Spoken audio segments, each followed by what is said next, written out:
Shabbat Shalom. I'll open in a brief word of prayer. Lord, I love the house we live. And open up my lips that I can give forth your message as you would have it. The few words that are on this phone, let them speak something to somebody as you would speak that message, Lord. In Yeshua's name I pray. Amen. So, Shalom again. This week we're reading in Parshat Mishpatim, which is rulings. So last week we read Yitro, and that's where the Ten Commandments happened. The heavens opened up, and God descended onto Mount Sinai, and the children of Israel witnessed the Ten Commandments and the giving of the Torah. And this, and in this parsha, we're still standing at Mount Sinai and receiving all the details of the Torah. And we know this is a continuation of last week because it opens with the word "and." It says in Exodus 21, "And these are the ordinances which you are to set before them." So it's saying, and I just said this, and now da da da da. So the Sinai experience, this whole experience, that last parsha, this parsha, it was a big deal, obviously, and it would seem like it was such a transformative moment, an event for those people who were standing there, that you might think that everyone there may have felt like they were, taken to another level, not just to the mountain, but up, out, and above this world. They now had a direct had received a direct contact with God, and so they were on a different spiritual plane, like aloof and shining high and holy. But I think it's here in this parsha that we learn differently. This is a continuation of that awesome moment in the Ten Commandments, yet every single commandment in this parsha deals with the most mundane and menial parts of life, bringing them back down. From compensation for injury to treatment of servants, property rights, the value of and treatment of animals. It's almost as if it's to say that the point of all that holy stuff is the mundane.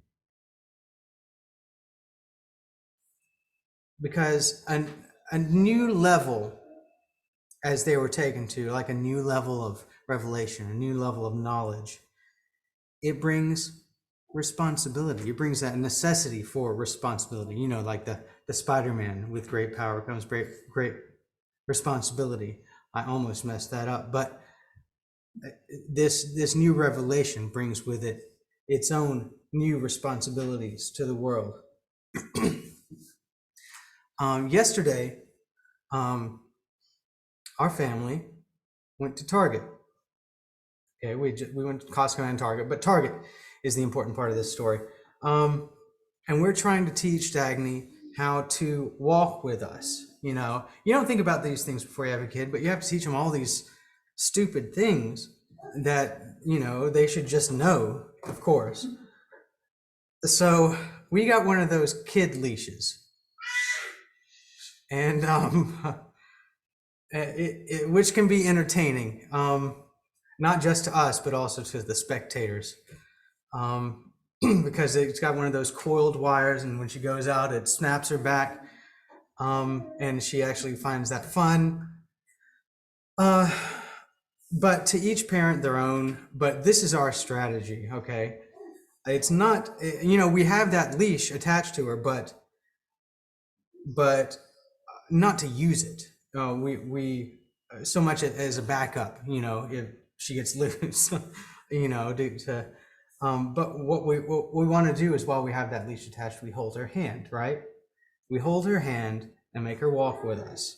And it's very, very laborious. And for her too. I mean, she's exhausted by the end of all that. But the thing is, toddlers only understand the world as it relates to themselves, okay? What they want. They're all ego, they're self-oriented. They don't understand things like sharing at first, They don't understand what makes someone a stranger. They don't make they don't understand what about being cautious or cooperating with people. They just understand, I see the thing that looks interesting, I take the thing that looks interesting. And one of the first steps to teaching them about, outside of themselves, about first teaching them about on the road to teaching them to respect others is no, teaching them no, what that means, and that it's a negative thing, usually, um, and they learn because of that negative response to stop, and then that gets them on the path to understanding why, and understanding outside of themselves.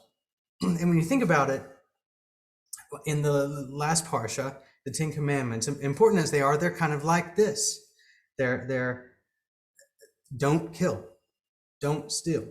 Okay, no, pretty basic, but not something we can skip. I mean, very foundational. But neither are they the end of the Torah, the goal of the Torah. So then we come to this week. This parsha speaks about being kind to strangers and animals, not perverting justice. And toward the end of this parsha, it says something else very significant. I'll just read that passage. This is Exodus 24. Then Moses went up with Aaron, Nadab, and Abihu, and 70 of the elders of Israel. And they saw the God of Israel. Excuse me. And they saw the God of Israel. That's an important part. I mean, that's significant. And under his feet there appeared to be a pavement of sapphire as clear as the sky itself. Yet he did not reach out with his hand against the nobles of the sons of Israel.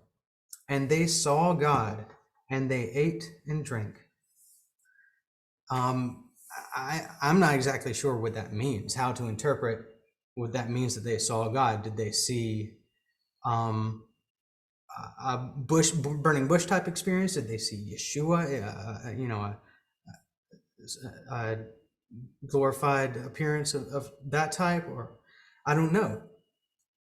But it just stuck out to me as a very significant part. And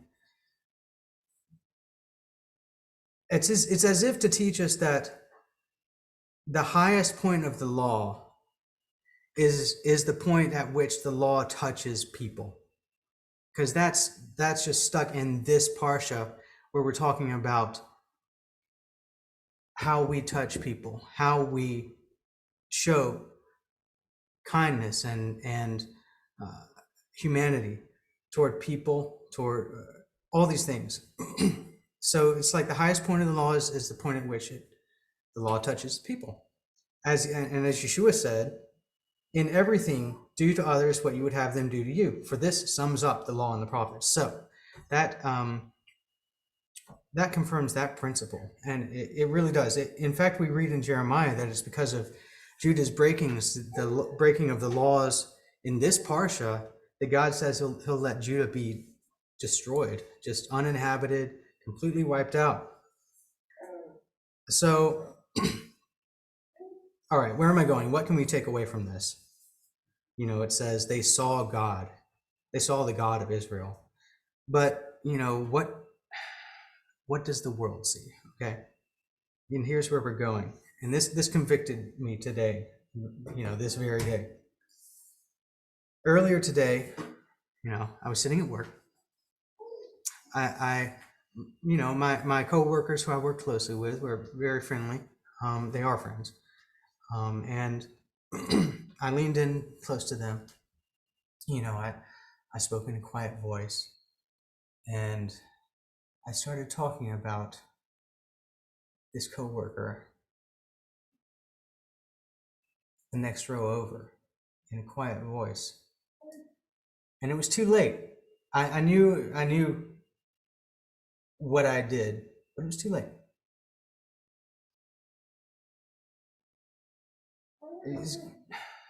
So where I'm going with this is the mitzvot that we follow, a lot of times is the world sees that as absolutely meaningless, so they don't care if we don't eat pork, or we set apart one day in a week, or we say a prayer here and there. But it's how we approach people and lift them up in truth, knowing and them knowing that we give glory to our God in that.